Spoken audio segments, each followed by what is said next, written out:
स्नेहनीस art of teaching या चॅनलवरती आपल्या सर्वांचं स्वागत आहे. विद्यार्थी मित्रांनो, पवित्र पोर्टलच्या माध्यमातून जे आपले विद्यार्थी लागलेले आहेत, जे उमेदवार लागलेले आहेत आणि जे शिक्षण सेवक म्हणून रुजू आहेत, या सर्व विद्यार्थ्यांसाठी हा व्हिडिओ बनवतो आहे आणि ही अत्यंत महत्वाचा व्हिडिओ आपल्यासाठी आहे. विद्यार्थी मित्रांनो, आपण सर्व हा व्हिडिओ जो आहे हा संपूर्ण बघा, जेणेकरून तुम्हाला जे अपडेट आहे ते अपडेट कळेल आणि तुम्हाला जे काही दुसऱ्यांच्या माध्यमातून जी काही माहिती मिळालेली आहे त्या संदर्भातील सुद्धा तुम्हाला थोडं डोळे उघडण्यासारख्या ज्या गोष्टी आहेत त्या नक्की समजेल. लक्षात घ्यायचं आहे की आपण पवित्र पोर्टल 2022च्या माध्यमातून चांगला स्कोर आपल्याला होता आणि आपण जे काही प्रिफरन्स तुम्हाला मिळालेले होते त्या प्रिफरन्स वरती तुम्ही जो प्रिफरन्स दिला त्यानुसारच तुम्हाला तुमच्या प्रवर्गातील जागेनुसार तुम्हाला त्या ठिकाणी तुमचा जिल्हा मिळालेला आहे.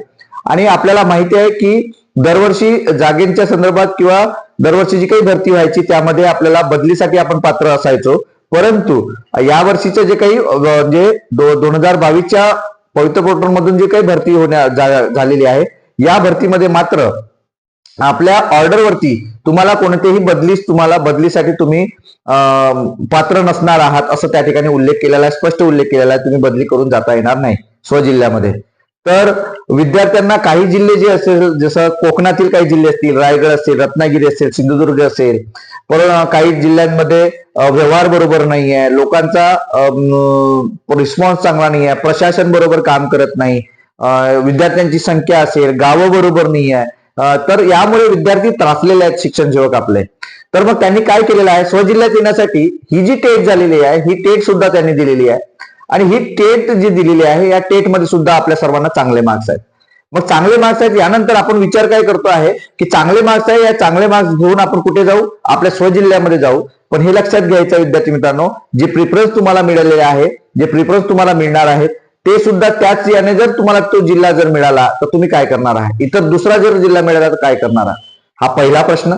दुसरा प्रश्न असा की आपली आता सेवा किती वर्ष झालेली आहे. आपली सेवा झालेली आहे, आपली 1.5 ते 2 वर्ष सेवा होत आहे. काही विद्यार्थ्यांना 1 वर्ष, 1.5 वर्ष, 2 वर्ष होत असेल जॉईनिंगच्या याच्यानुसार, बरोबर आहे. मग एवढा जो काही सेवा कार्ड झालेला आहे हा सेवा कार्ड तुम्हाला दुसऱ्या ठिकाणी, ज्या ठिकाणी तुम्ही रुजू होणार आहात त्या ठिकाणी काउंट केला जाणार आहे का, त्या गणल्या जाणार आहे का, ही 1.5 वर्षाची जी काही आपली सेवा आहे आणि पुढे जर तुम्ही 1.5 वर्षाची सेवा असे 3 वर्षाचा शिक्षण सेवा जो काळ आहे तो त्यात पकडला जाणार का, हे लक्षात घ्यायचं आहे. विद्यार्थी मित्रांनो, मी स्वतः याचा खूप पुरेपूर अभ्यास केलेला आहे, कारण माझे 2 वर्ष गेलेले आहेत तरी पण सुद्धा मला ती परत मिळालेली नाही. याचा कोणताही शासन निर्णय नाही.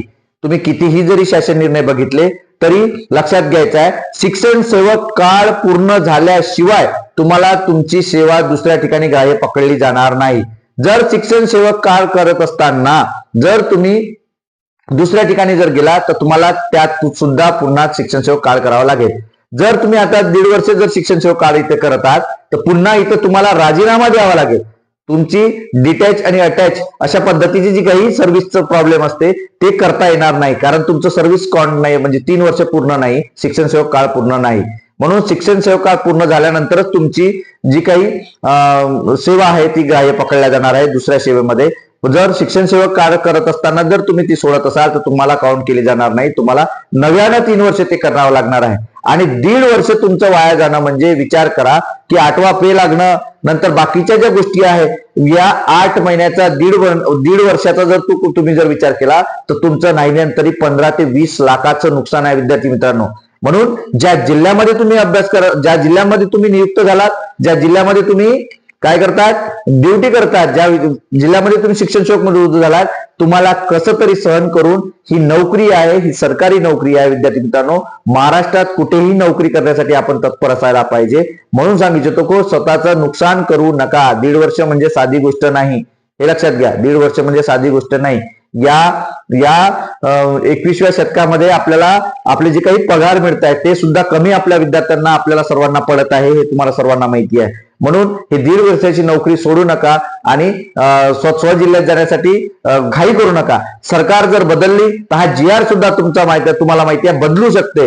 लक्षात घ्या. जेव्हा सरपंच, उदाहरण सांगतो मी तुम्हाला, सरपंच हा डायरेक्ट सरपंच या मधल्या काळामध्ये आलेला होता, म्हणजे पण काँग्रेसच्या काळामध्ये हे बदललं आणि आता पुन्हा काय झालं, डायरेक्ट सरपंच आलं. परंतु त्याच्या अगोदर जे काही सरकार होती त्यांनी पुन्हा सदस्यांच्या माध्यमातून सरपंचाची निवड होणार, असं दोन्ही GR तुम्ही लक्षात घ्यायचे आहे की दोन्ही याच्यात ते एका वर्षाचा फरक होता.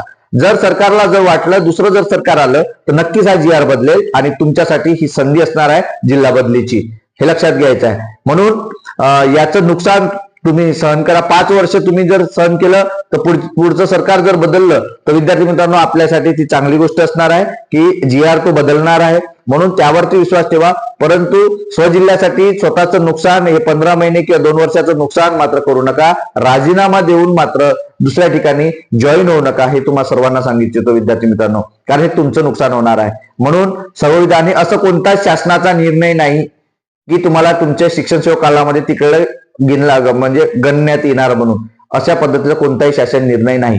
असल्यास मला नक्की सांगा विद्यार्थी मित्रांनो. माझा नंबर, माझा व्हॉट्सअप ग्रुप, जे काही टेलिग्रामचं चॅनल आहे किंवा व्हॉट्सअपचं जो चॅनल आहे या चॅनलवरती आवर्जून तुम्ही मला मेसेज करू शकता की सर अशा पद्धतीचा हा GR आहे, यामध्ये असा असा स्पष्ट उल्लेख आहे, तर त्या आधारे आम्ही मात्र या ठिकाणी आमची सेवा त्या ठिकाणी ग्राह्य पकडायला लावू किंवा या पद्धतीने आम्ही करू, अशा पद्धतीने तुम्ही त्यांना म्हणू शकता बा, असं क्लिअर मला त्या ठिकाणी सांगायचं विद्यार्थी मित्रांनो. म्हणजे माझ्या तरी ज्ञानामध्ये ते भर पडेल. पण तुमच्यासाठी जे काही मी माझ्या स्वतःच्या याच्यातून आपण केलेलं आहे किंवा मी स्वतः त्या ठिकाणी याचा स्वतः अनुभवी माणूस आहे म्हणून मी तुम्हाला सांगतो आहे.